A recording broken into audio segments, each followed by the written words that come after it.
توبه ریشي کپور چې کله مړ کېده نو په دومره سختۍ ترې ساه السلام علیکم قدرمن دوستانو، هیله لرم جوړ روغ به یې. که غواړئ پوه شئ نو د ویډیو تر اخره راسره اوسئ او که مو زموږ چینل نوي سبسکرایب کړی همدا اوس یې درسره سبسکرایب کړئ.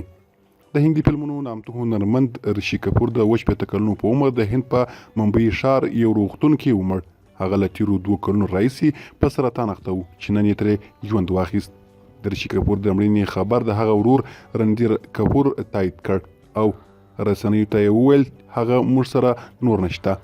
همداراز د هندي سینما نوموتی هنرمند امیتابھ بچن په خپل یو ټویټ کې وویل چې د ریشي کپور مړینې مات کړ. ریشي کپور د هندي سینما په سترې کورنۍ کې سترګې غړولې وې.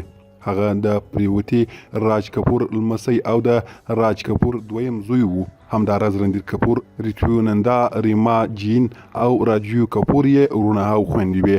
ریشي کپور د خپلې کورنۍ له دریم نسل څخه وو چې په فلمي نړۍ کې یې کار کاوه.